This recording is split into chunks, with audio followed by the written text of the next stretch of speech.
train.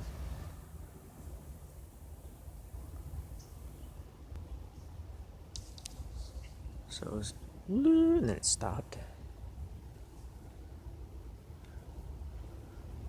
Just like all the other crap excuses, because this is open land, so it doesn't echo as much.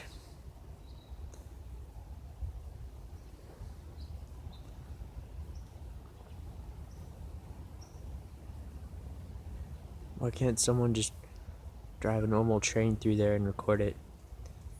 3 locations, left, right, center, and show that it doesn't do that.